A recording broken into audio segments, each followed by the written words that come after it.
It's the largest trade deal the United States has ever negotiated, and it's also a great deal for our country. It's going to produce jobs, and companies aren't going to be leaving and firing everybody and making product and sending it back into the United States. No tax. It's fair, it's modern, and it's balanced. President Trump touting the new NAFTA, the USMCA. The trade deal came together after weeks of high-pressure negotiations. While this is not really an out with the old, in with the new trade deal, there are a few differences. Let's walk through them. For instance, the name Trump was adamant about, the rebranding of the new trade deal from NAFTA. Then there's dairy. In a concession to Trump, Canada will give U.S. dairy farmers better access to about 3.5% of the country's $16 billion dairy market. As a result of that concession, the president assured Canada and Mexico that he would not hammer them with automobile tariffs, which brings us to big changes in the auto industry. In an effort to have more cars manufactured in North America, to qualify for zero tariffs, a vehicle must have 75% of its components manufactured in North America, up from the current 62.5%. And in 2020, at least 30% of the work on zero tariff cars must be performed by employees making at least $16 an hour. I have to note, tariffs on aluminum and steel from the U.S. and retaliatory tariffs from Canada are still in place despite these negotiations. Well, you're in luck, because one of my faves, Republican Governor John Kasich of Ohio, is here with me to discuss all of this and more. Governor, I want to talk about the people of Ohio and the country, but I do want to talk about Brett Kavanaugh for just a moment. What is your thought on how all this is playing out? Well, look, we can go back and forth, Stephanie. You know, everybody holds a strong opinion, everybody in the country. But the lesson is we are operating in a zero-sum game. In other words, it's like flipping a coin. I flip a coin, it's heads, I win, and you lose. Or you flip the coin and you get heads, you win, I lose. But the world doesn't work that way. It doesn't, but that's what's happening with this. That's exactly right. So what happens is, because we're in a zero-sum game, every tactic is okay. No matter what you do, you can do whatever it takes just so I can win and I can defeat you. That is a toxic environment. And then take our tongues, which are, as somebody once said, more powerful than the rudder on a big ship. We use our tongue as a weapon. And because every tactic is okay, we can say whatever we want, either face-to-face or, better than that, I can do it on social media so I don't have to see you. And we're tearing the country apart, and we have to get over this. It's up to all of us. So you know how you were last weekend, you were with somebody and you wanted to yell at them because you thought they were so wrong in their opinion? If you just didn't do it and you said, I've got to show them a little space, you'd have had a better night. We all do this. I argue with people all the time. I need to control my tongue better. I'm with you, but how do we get back from there? Well, because President Trump the Republican Party has become the party of Trump.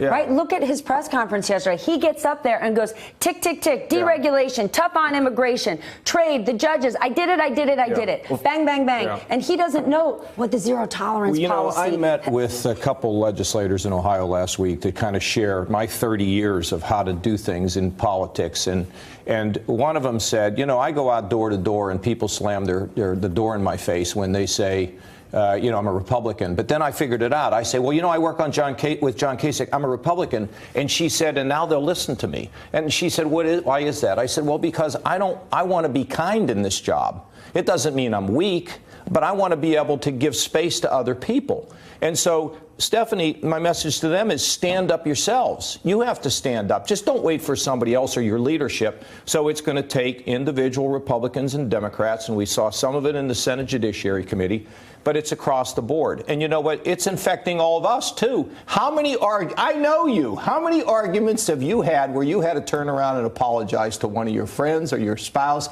I have to. All the time. And you know what? We got to knock it off. But the one great thing about these heightened times that we are in, suddenly everyone's engaged. Yeah. Suddenly people across the country care. Yeah, but we can't be engaged in a way where we say, okay, I win. and my argument is right and you're crazy and you lose. If we do that, it just drives the politicians into a frenzy. Okay, well, I don't have Mitch McConnell's home number. You do. You might want to speed dial him. All right, let's talk about trade, because President Trump railed against NAFTA, say worst deal ever, let's tear it up. Now he's rebranded it, given it some slight tweaks, and he's saying it's a grand win. What's your take? Well, for those people who thought NAFTA was so horrible and all the jobs were flowing, I voted for NAFTA. And it is, on the whole, it was a good result. For those who said, oh, it was horrible, we have a new trade deal, there's not much difference here. Yeah, some Mexican workers will make more. That's a good thing. This domestic content, we don't even know how that's going to work. Because it is possible, Stephanie, that somebody will want to produce some of what they're making in North America in Europe because they can't meet all the standards. Look, I'm just saying to you, there's some good parts to it. Overall, it's not really a big change, but at least it's done. Now, here's the question. At what cost?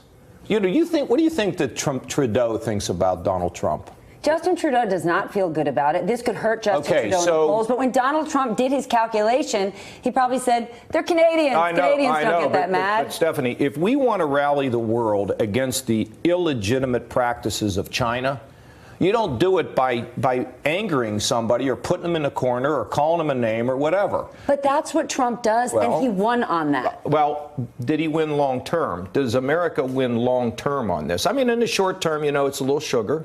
And look, I'm glad they got this done, but there's no completely dramatic things in here that we would go, oh my goodness, we just have saved all of this. I am with you. But if there is such a thing, isn't this an example of sort of the genius of Trump? Max Boot put it out there where he said President Trump's specialty is to create a crisis and then claim credit for solving it. Yeah, so to President Trump's base, where he said, tear NAFTA up, it's the worst thing. He tore it up in name, but what the actual document is, a globalist sort of happy medium. Politics is about people.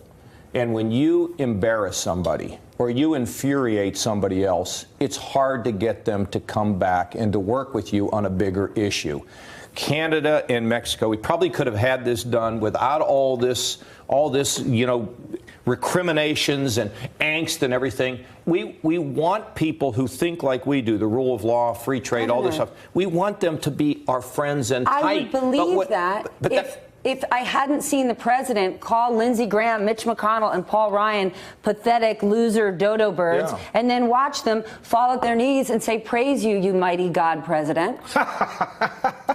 The only thing I can say about that, not Stephanie, literally, is long term, you are damaging relationships. It's not complicated. That doesn't mean we don't need to fight. What we really need is we need a better trade agreement with Europe, which we could have had we not gone through all these tariffs right now that we're seeing and all this disruption. We need the Europeans. We need our friends to get together and to tell the Chinese, you better knock off what you're doing because, first of all, you're stealing our secrets, and secondly, you're blocking our ability to trade with you. But now we're kind of splintered. And look at Merkel. What do you think Merkel thinks, the leader of Germany, thinks about Donald Trump? I mean, this is not a useful thing. We would all live in a better world if long-term was the type of environment we lived in. But CEOs today can't do that because they've got activist investors and shareholders knocking down their door. In our personal lives, social media is beating us. And the same thing in politics. No one votes long-term. But Stephanie, look, life is short. We're here for a short time and we're gone. What do we want our legacy to be? That we sacrifice all of our values and value system for more profit? I mean, come on. I'm with you. So what I'm saying is CEOs who are enlightened are able to both do good things at the same time that they are successful in business. They're not mutually exclusive. And when they become mutually exclusive, that's when companies are not at their best, and sometimes they are morally bankrupt. Is there an example of voters today who give politicians that kind of long-term leeway? It's hard because now. We're 35 days away from midterms, and people are voting to have a better life and money in their pocket and a lot of them are voting because they're angry, okay? And we're back again to this zero-sum game. So you look at a Trump rally, people are yelling and screaming, lock her up. And I mean, come on, folks. You don't teach your kids to be that way. And so when the public itself says, I win, you lose.